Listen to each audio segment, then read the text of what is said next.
Sapete cos'è questa? La resistenza del mio forno. Adesso capisco perché, insomma, saltava sempre il salvavita. Quindi oggi forno non ne posso usare. Ma non mi preoccupo, perché cosa arriva ad aiutarmi? Questa! La mia super padella! Sì, ho visto che vi è piaciuta la ricetta della focaccia in padella. Oggi facciamo una variante senza lievito, golosissima! E allora, iniziamo!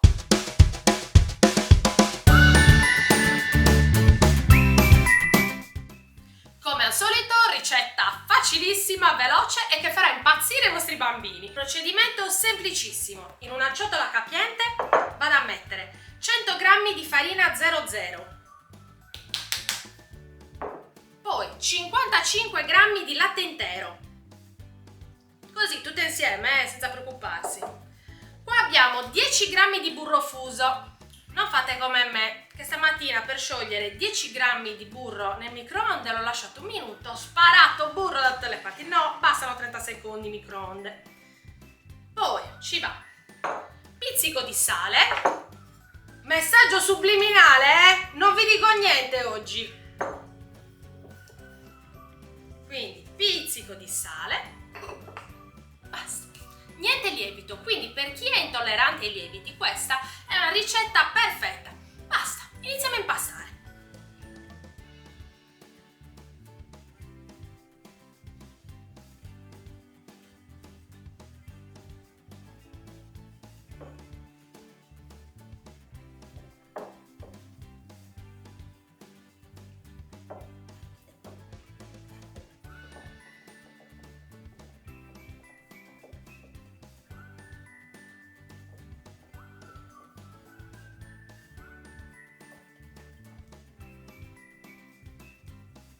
Ne vogliamo parlare di quanto ci è impiegato a impastare? Avete visto tutto dentro la ciotola? Facile, facile, facile?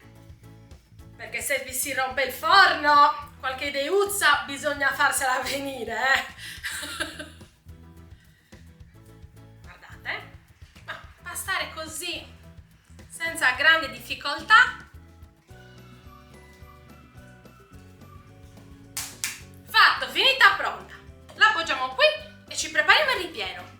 Per il ripieno una patata abbastanza grande, così con la buccia, 300 g di formaggio filante. Questa è una semplice caciotta dolce, potete usare il formaggio filante che preferite. Ovviamente state attenti con la mozzarella perché rilascia acqua e potrebbe rovinarvi poi l'impasto. 2 cucchiaini di maionese.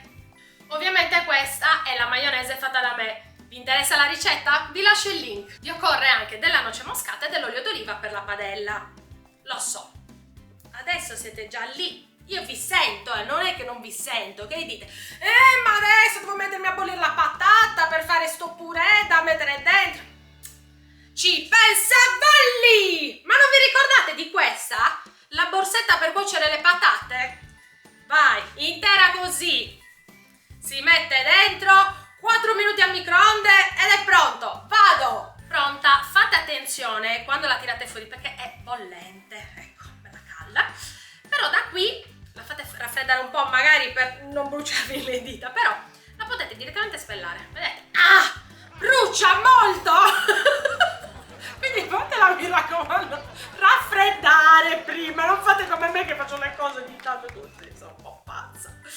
Quindi mi raccomando, fate raffreddare e poi piano piano la spellate. Ecco, sarà il caso che aspetto 2 minuti. Ah! No, non è... Uno deve avere la pazienza di aspettare, cosa che io non ho mai. Rieccoci, siete ancora lì? Allora, schiaccia patate e via. Molto velocemente.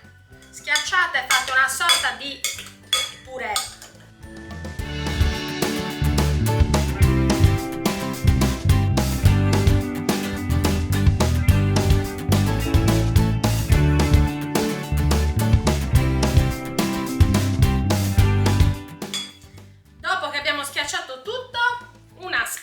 Di noce moscata.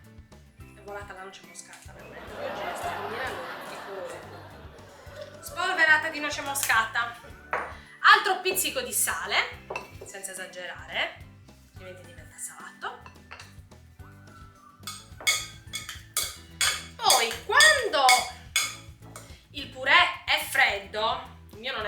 non so se vedete c'è il fumo che sale, potete aggiungere il formaggio, non prima che si sia sfreddato, altrimenti vi squaglia il formaggio e non riusciamo a fare l'interno della focaccia. Dopo aver aggiunto il sale, aver aggiunto la noce moscata, ci vanno 2 cucchiaini di maionese fatta in casa e non vi dico niente. Ecco qua. Continuiamo a girare. Una volta che il composto si è ben raffreddato, potete unire 300 g di formaggio filante.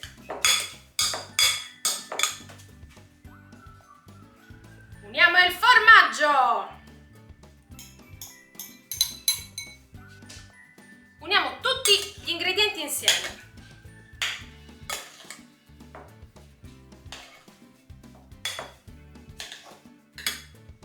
Passiamo alla base. Un po' di farina sul ripiano per non far attaccare l'impasto. Recuperiamo il nostro impasto che abbiamo fatto prima, morbidissimo. E adesso super mattarello. Con questo la sfoglia vi viene tutta identica, uguale. Vi lascio il link in descrizione.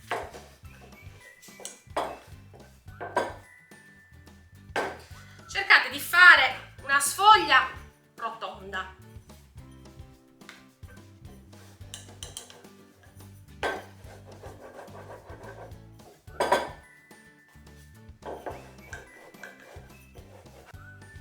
Ho finito di stendere la sfoglia, vedete, è abbastanza sottile. In questo caso non dobbiamo fare le 2 sfoglie per fare il coperchio, ma vi faccio vedere una chiusura particolare per questo tipo di focaccia. Intanto inserisco il ripieno, cercando sempre di tenermi abbastanza distante dal bordo.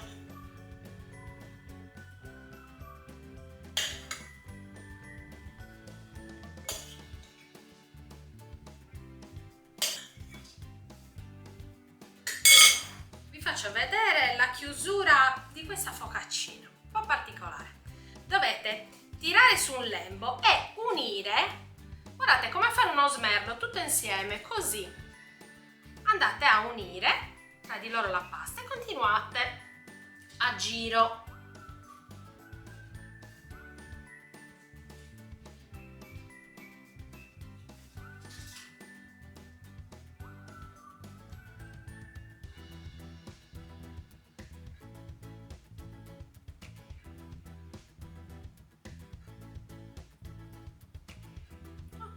Fino ad arrivare a chiudere tutto al centro, così.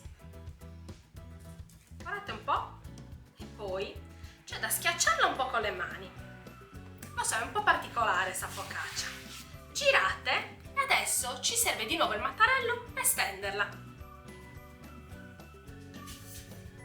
Eccoci qua. Dovete fare questo, stenderla delicatamente. Direttamente col mattarello.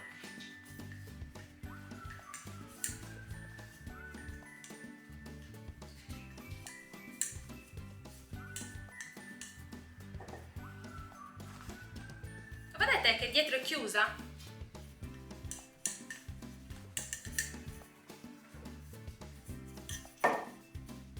Se ci sono le bolle, cercate col mattarello di portarle verso il centro dove abbiamo fatto la chiusura.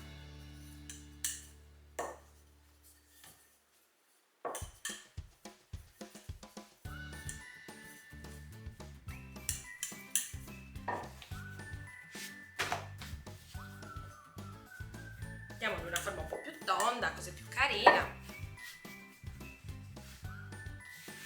Basta ungere un po' il fondo della padella. Lo so che vi piacciono tutti questi aggeggini che ho io in cucina. Vi lascio il link in descrizione. Prendete la focaccia delicatamente, guardate, direttamente in padella. Si va a cuocere. E adesso in cottura ci vogliono circa 5-7 minuti per lato, mi raccomando con il fuoco non troppo alto, altrimenti rischiate di bruciarla e non far filare bene dentro il formaggio.